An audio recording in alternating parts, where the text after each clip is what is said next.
Al-Isra surat ke-17 ayat ke-25. Ayatnya 25.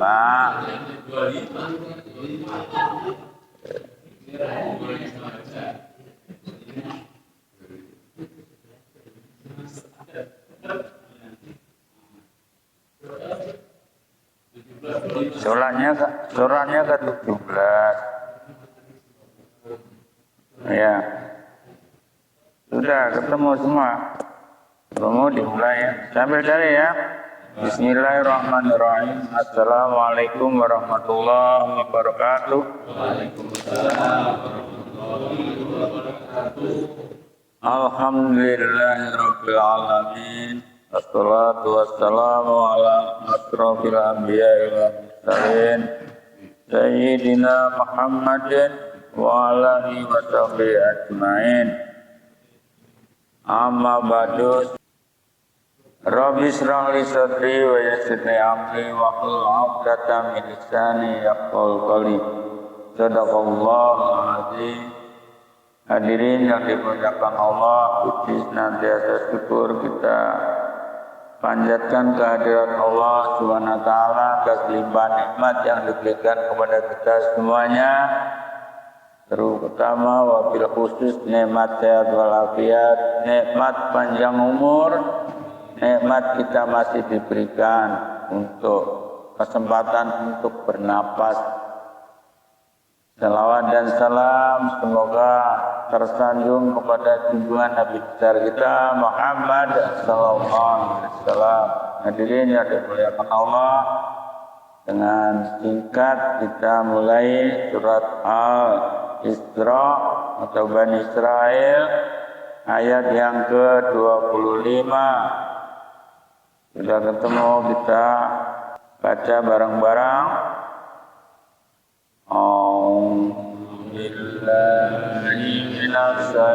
Bismillahirrahmanirrahim. Bismillahirrahmanirrahim. Rabbukum a'lamu bima fi nufusikum in takunu salihina fa innahu kana ghafura. Ya, Rabbukum a'lam bima fi nufusikum in takunu salihina fa innahu kana lil awwabina ghafura. Arti berkata atau berhuruf Rabbukum, Tuhanmu, Tuhan kalian, a'lamu, lebih mengetahui. Tuhan kita lebih mengetahui. Bima, dengan apa, fi nufusikum, yang ada di dalam diri kalian, dirimu. Ya. In takunu, jika adalah kalian solihina, berbuat soleh, mentaati ajaran agama Allah, fa innahu, maka innahu, sesungguhnya, karena adalah lil awabina, bagi orang-orang yang melakukan taubat, ghafura, Allah maha pengampun, akan diampuni oleh Allah SWT atas segala kesalahan dan dosanya. Itu arti singkat yang secara kata. Secara keseluruhannya Pak Edi ya, berkacamata kan? Tuhan lebih mengetahui apa yang ada dalam hatimu. Jika kamu orang yang baik, maka sungguh Dia Maha Pengampun kepada orang yang bertobat. Iya. Tuhan kita Maha tahu. Ini kan pembahasannya kemarin masalah birrul walidain, berbuat baik kepada kedua orang tua. Nah, berbuat baik kepada orang tua, apa yang kita lakukan, apa yang orang lakukan terhadap orang tuanya, ini Allah Maha tahu. Apakah dia itu ikhlas benar merawat, menjaga orang tua, atau hanya karena sesuatu, ya, karena hartanya banyak, mau dapat warisan banyak, ya, jadi dilihat Allah Maha tahu kamu ini ikhlas atau enggak dalam menghadapi kedua orang tuamu atau salah satunya. Allah Maha tahu, ya, di dalam jiwa kita masing-masing atau diri kita itu. Kalau memang kita bukan karena Allah tidak memperlakukan kedua orang tua tidak dengan sebaik-baiknya, ya, tidak dengan tulus ikhlas, ya inilah Allah Maha tahu. Mungkin bagi kita, Allah nggak tahu ini ya, kita perlakukan aja semaunya. Itu yang tentunya Allah tidak inginkan, ya, pada kedua orang tua. Jika kamu taat atau berbuat saleh, berbuat baik kepada kedua orang tua, maka sesungguhnya Allah itu, ya, Maha Pengampun bagi orang-orang yang melakukan taubatan. Taubat itu kan ada yang taubatan nasuha, benar-benar tobat, ada yang tobat-tobatan, tobat sambil istilahnya, ya. Jadi ini Allah akan mengampuni apabila orang itu melakukan taubat kepada Allah atas segala kesalahan termasuk tadi yang tidak dengan rela, dengan gerutu, dengan gerendeng terhadap orang tuanya, miso-miso atau bahasa sininya apa? Yang memperlakukan orang tua tidak dengan baik atau bahasanya, ya, istilahnya ya orang, ya bisa juga durhaka, karena ini lawannya birrul walidain, berbuat baik kepada orang tua, kedua orang tua itu huququl walidain, durhaka kepada orang tua dua. Lawannya. Jadi kalau kita durhaka, ya Allah juga Maha tahu. Tapi kalau durhaka terus kita bertobat kepada Allah, ya, Allah Maha Pengampun. Nah, tobat, istilah tobat itu adalah ada yang tobat nasuha, tobat yang benar-benar tobat, ya. Ada dalam hadis, ya ayyuhan nas, Rasulullah terangkan, wahai para manusia, tubu ilallahi qabla an tamutu, bertobatlah kalian semua sebelum kamu meninggal, ya, sebelum kamu meninggal. Kalau sudah meninggal, kapan waktu batas tobat itu? Ya, Rasulullah menggambarkan, jelaskan, tobat itu yang paling akhir, ya, sebelum matahari terbit dari barat dan sebelum nyawa kita sampai di tenggorokan. Itu batas tobat yang terakhir. Kalau udah lewat itu ya salah, ya. Bagaimana tobat nasuha? Tobat nasuha itu adalah tobat, ya, orang yang telah melakukan kesalahan, ya, tahu bahwa yang dilakukan itu salah, lalu dia atau mereka menyesal perbuatan yang dilakukan itu, Dan yang ketiga, tidak akan mengulangi perbuatan itu. Ya, tidak diulangi. Nah, kemudian yang keempat, selalu diiringi dengan perbuatan-perbuatan yang soleh, yang baik, solehina, yang baik. Ya, itu yang namanya tobat nasuha. Lain tobat sambal, istilahnya tobat sambal itu asal pedesnya udah hilang, yang kembali lagi, kambuh lagi, yang dilakukan perbuatan yang salah tadi. Ya, hanya tobat-tobatan saja. Tapi giliran sudah habis melakukan tobat, kembali lagi terus. Itulah yang dinamakan biasa dengan istilah sehari-hari tobat sambal. Ya, nggak kapok-kapok. Padahal udah kepedesan tapi nggak kapok. Masih aja terus makan sambal atau cabai kan begitu. Ya, itu.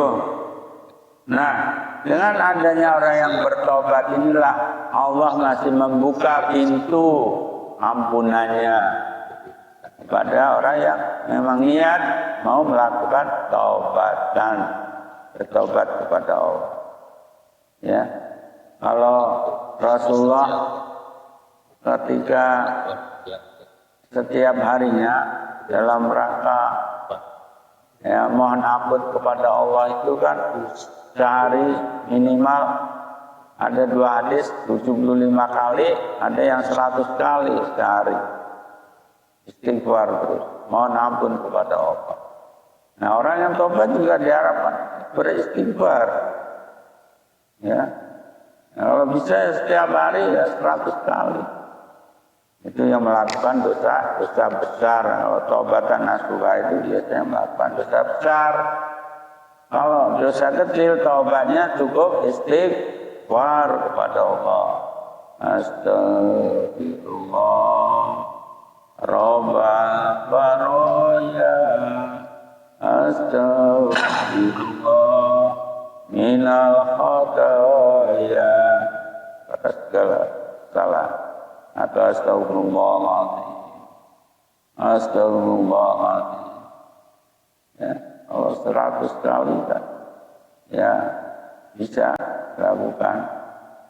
Ya, itu yang dosa kecil. Dosa besar, taubatan nasuha. Ya, saya kira itu inti daripada ayat ini. Ini enggak panjang-panjang, ya. Mungkin yang mau mengembangkan. Nah, ini dilanjutkan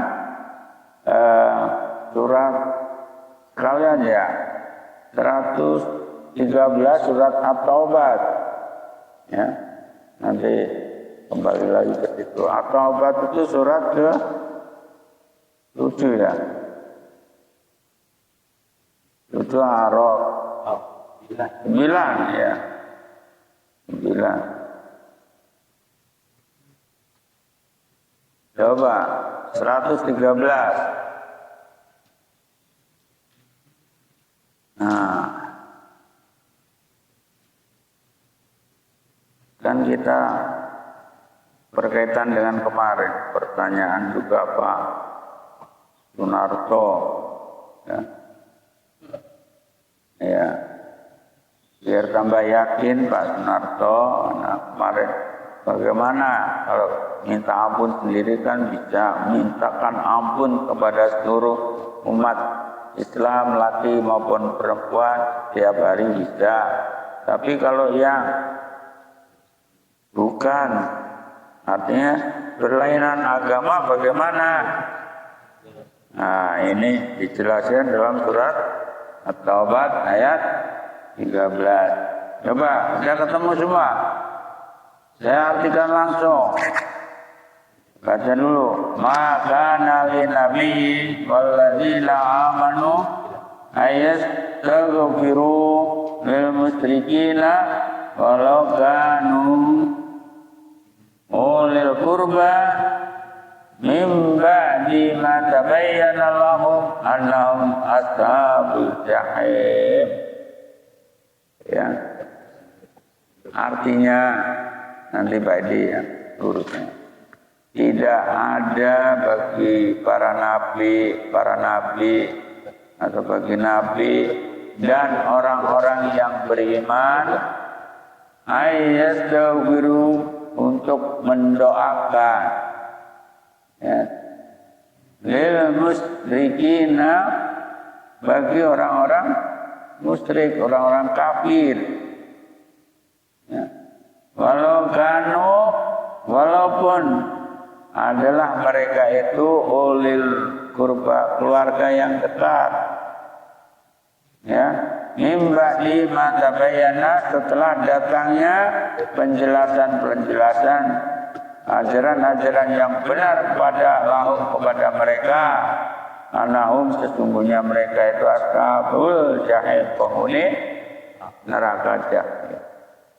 Jadi inti daripada ini ya ini kaitannya ampunan, memohonkan ampun kepada orang-orang yang di luar Islam itu adalah ada manfaat, tidak dibenarkan, bahkan tidak dibolehkan, dilarang. Ada yang berpendapat haram mendoakan orang yang di luar agama Islam. Ini orang musyrik alias musyrik itu sama dengan kafir. Walaupun itu keluarga dekat, ulil kurba. Ya. Nah, ini penegasan lagi kemarin Pak Narto. Walaupun keluarga dekat, orang tuanya, saudaranya dan sebagainya. Ayat ini turun, ini adalah teguran kepada Rasulullah Nabi Muhammad pada saat itu ketika mendoakan Ali ya, Abu Talib ya. Abu Talib kan pamannya ya, angkalnya kan pamannya Nabi Muhammad, Abu Talib. Dia kan mati masih dalam keadaan kafir atau musyrik. Doakan ya.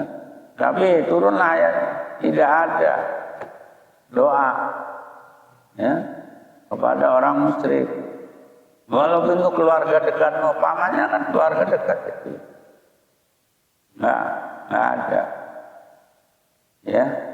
Nah, kecuali kalau masih di dunia ini kan sudah mati. Ali Abu Talib,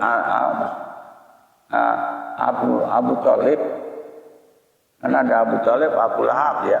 Nah itu dua-duanya mati dalam keadaan kafir kan. Rasulullah mendoakan, ditegur oleh Allah. Tidak ada doa kepada orang musyrik. Ya, walaupun itu keluargamu sendiri, keluarga dekat. Ya. Nah, ini adalah berkaitan dengan doa Rasulullah yang ditegur oleh Allah. Berarti tidak ada kaitannya kita mendoakan kepada orang yang sudah meninggal di luar dari Islam atau non-Muslim alias kafir atau musyrik.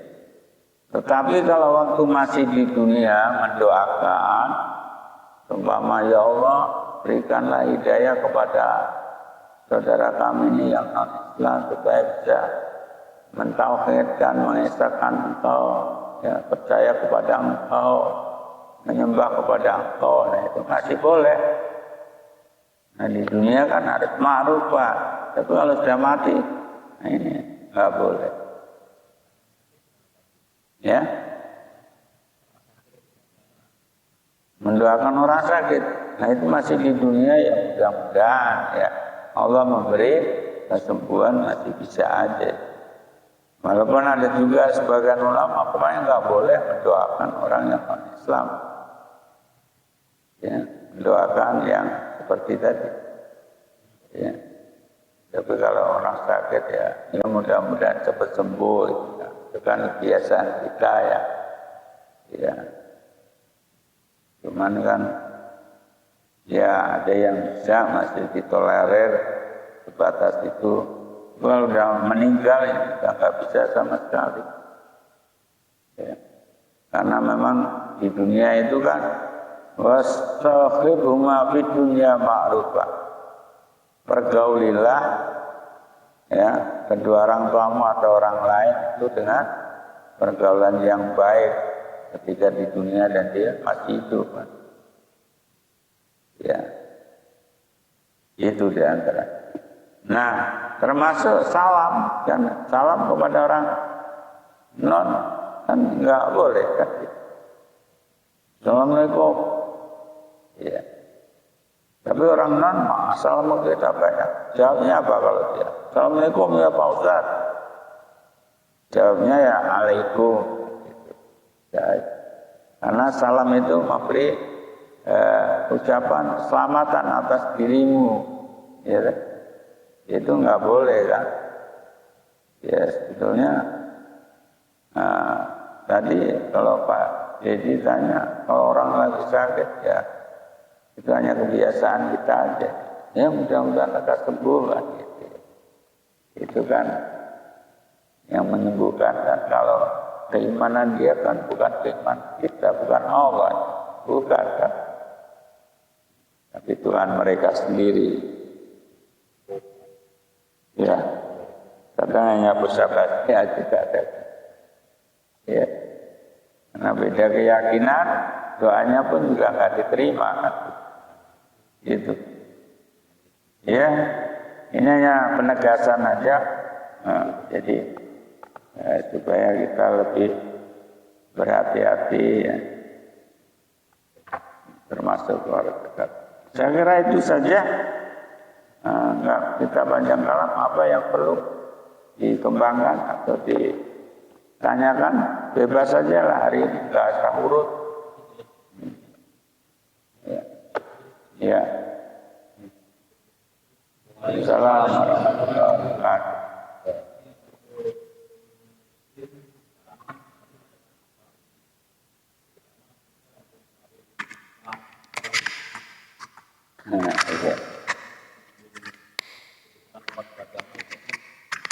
Iya, itu toleransi beragama ya.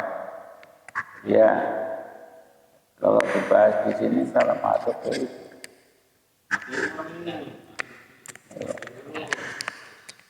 Nah, iya. Ya, karena ini menyangkut. Nah, itu udah dibahas. Itu kan terakhir dibahas kan dari itu dekat ke atas, ke bawah, ke kiri, ke kanan. Ya orang tua. Karena pembahasannya ini juga masalahnya yang ayat 25 ini orang tua bahas. Ini kan hanya kaitkan saja kalau mendoakan orang tua yang tidak seiman dengan kita, ya itu sama hukumnya. Bahkan orang tua yang mengajak ke kuburan aja kita kan boleh menolak, boleh menentang. Itu di antaranya. Yang kita bisa menolak, menentang itu kalau orang tua mengajak berkeyakinan atau berbuat syirik, musyrik alias kafir, itu yang boleh kita tentang. Termasuk berjihad dilarang, kita tentang, ya di antara. Jadi lebih keluarga dekat, yang memang di ayat tidak disebutkan wali-wali dia seperti ayat Al-Isra itu. Wabil walidaini ihsana, kedua orang tua itu berbuat baik. Di situ ulil qurba, keluarga yang dekat. Ya, bapak ibu kan masih termasuk keluarga yang dekat, bahkan yang paling dekat. Ya, itu di antara. Meskipun ada juga yang menafsirkan lain, keluarga yang dekat itu yang karena keluarga saja menyamping, tapi kan ada ke atas ke bawah. Bukan hanya kiri kanan saja. Ya. Jadi yang larangan tidak sekeyakinan. Tidak. Ini Pak Firdaus lama nggak kelihatan kemana ya? Pak Firdaus. Pak Firdaus. Itu yang depanmu. Iya. Nah,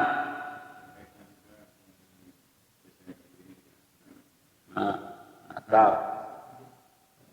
dengan kafaratul majlis subhanallah asyhadu an la ilaha illa anta astaghfiruka. Assalamualaikum warahmatullahi wabarakatuh.